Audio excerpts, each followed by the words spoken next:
Leri, duhet flasim pak për zgjidhjen e këtij problemi. Jemi në mes luftës, por është e mirë të mendojmë për zgjidhjet. A është Izraeli në favor të zgjidhjes dy shtetërore, po themi?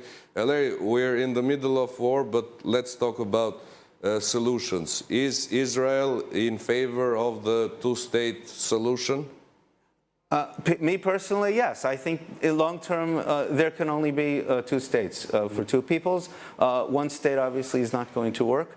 But right now people aren't thinking about that. They're thinking about survival. And Israel was attacked, as I have said numerous times. This was the worst attack on Jews since the Holocaust. And the goal right now is to win this war. After that, we can talk about a long-term solution. And yes, I think two states for two peoples is the way to go. Okay, Leri thot që është pro idesë zgjidhjes dy shtetërore, pra për ndarjen e Palestinës mes shtetit të Palestinës dhe të Izraelit, ku të dyja vendet jetojnë në paqe, por në këtë moment dukemi shumë larg paqes, thot Leri, dhe sulmi mbi Izraelin është sulmi më i madh mbi hebrejt sipas tij që pas Holokaustit. Leri, let's talk about, I'm going to be saying Albanian first. Leri, flasim pak për palestinezët. Në rripin e Gazës janë 2 milion njerëz që jetojnë në një territor që është sa gjysma e Tiranës dhe flitet shumë për dhunimin e drejtave njerëzore. Si mund të jetojnë 2 milion njerëz në një hapësirë aq të ngushtë dhe ku janë të rrethuar nga çdo gjë, madje edhe nga deti nuk mund shkojnë mbi 5 kilometra.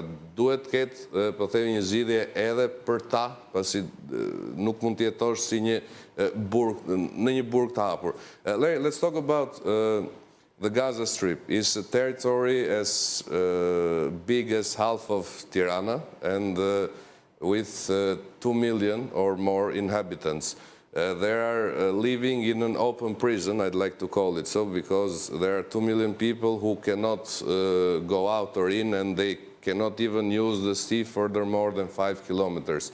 Can there be a solution for these people?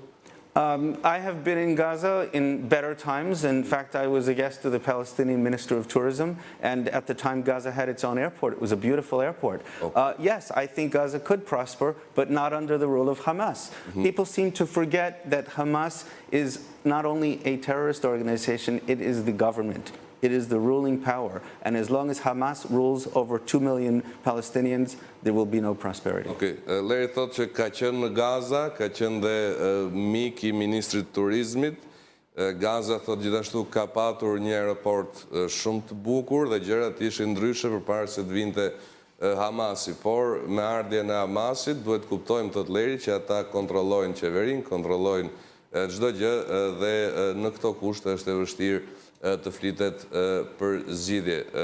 Leri, po preken civilët, kjo është e pa evitueshme, pra lufta është mekanizmi vetëm, sepse totali në tërësi është që edhe nga Izraeli, edhe nga Palestina ishin njerëzit në festival që u dëmtuan, janë njerëzit në spital që u dëmtuan, më së shumti dhe videot në internet janë horrorifike.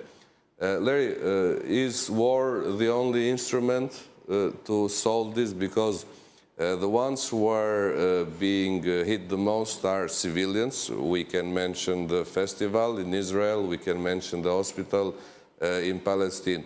And in this regard, do you think there can be another solution? I think it's important to point out that those kids at that festival, and also the people living in those kibbutzim, none of them were settlers, none of them were right-wing fanatics. These are people who believed in love and peace and coexistence.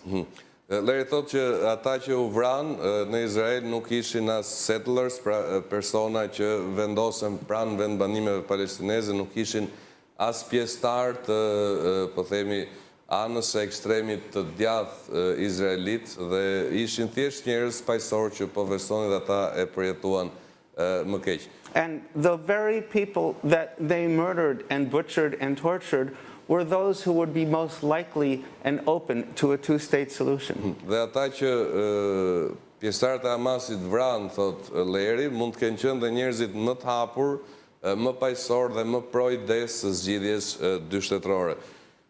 Leri, se I takon, po themi, qasjes nga ana e qeverisë Izraelit. Mendon se ka patur edhe gabime, për shembull ju përmendët settlers, pra personat që vendosen pranë vendbanimeve palestineze.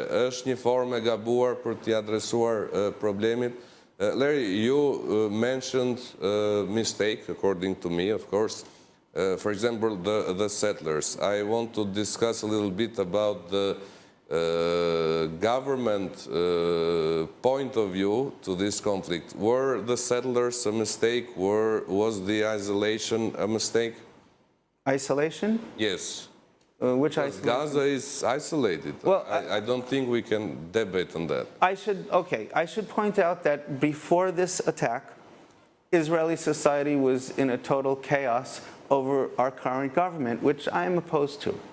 But this attack united Israel in a way that I have never seen. Okej, përpara këtij sulmi, thot Leri, Izraeli ishte në kaos në mënyrën e funksionimit dhe pas këtij sulmi Izraeli u bashkua në një formë që unë nuk e kam parë kurrë më parë.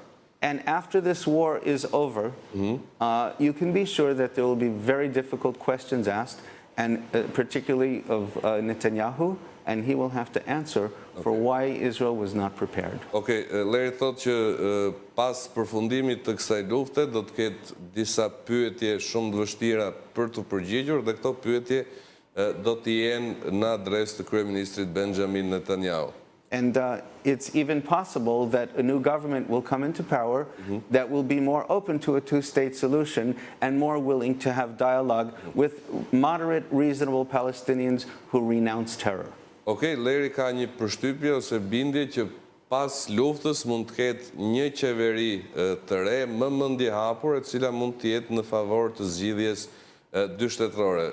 Leri, Netanyahu ka qenë atje për një kohë të gjatë, do të jenë 4 ose 5 mandate, në mos më shumë do më korrigjosh. Është ai fajtor në mendimin tënd për pikën ku ndodhen raportet dypaqe? Larry, Netanyahu has been there for long, I think 4 or 5 mandates. You can correct me. Is he to blame for the point in which this conflict has emerged? I think to some extent his government bears some blame for the escalation in hostilities. Yes, I mean, this government is very right-wing. It is the most right-wing government we have ever had. And certain ministers in the cabinet, such as Smotrich, such as Ben-Gvir, have fanned the flames, so to speak, and enraged Arabs. Those people will not be in a future government. Okej, Leri thotë që është nga qeverisjet më të djatha që Izraeli ka parë ndonjëherë, gjithashtu ministrat caktuar mund të jenë përgjegjës për mos përgatitjen përpara një surprize të tillë. Yes, sir? But this vicious attack on October 7th, I do not believe was related to any specific current events. It had been planned for well over 2 years, and I believe its psychological power was that it took place on the 50th anniversary of the Yom Kippur War, for which we were also not prepared. Dhe Leri thot gjithashtu se pavarësisht gabimeve të qeverisë, fajtori kryesor nuk është qeveria, por vetë përgatitësit e sulmit, cilët sipas Lerit janë përgatitur për 2 vite me radhë duke gjetur izraelitët të papërgatitur. Leri, pse ishit të papërgatitur? A ka një të vërtet sipas teje? Leri, why were you unprepared? Is there a truth according to you? I think our intelligence failed us. There's no other way to say it. The government was not prepared.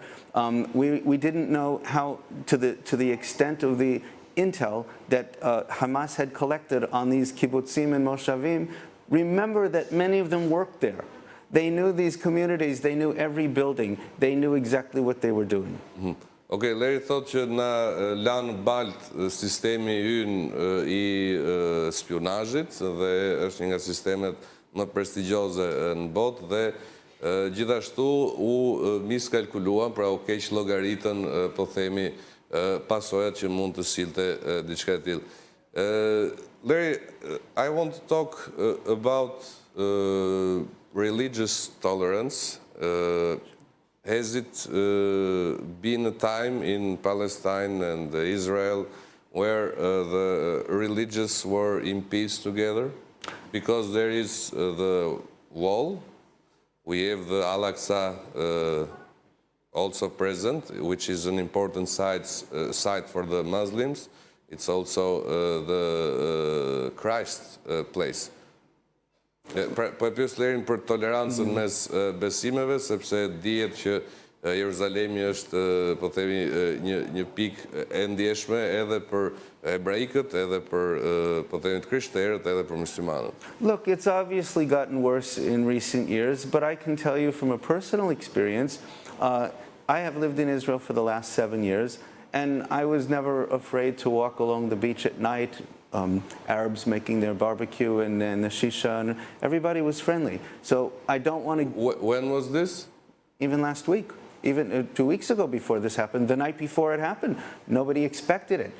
Yes, in Jerusalem, you can feel the religious tension. But in Tel Aviv, no. It's a secular city. Okay. Not everybody is religious.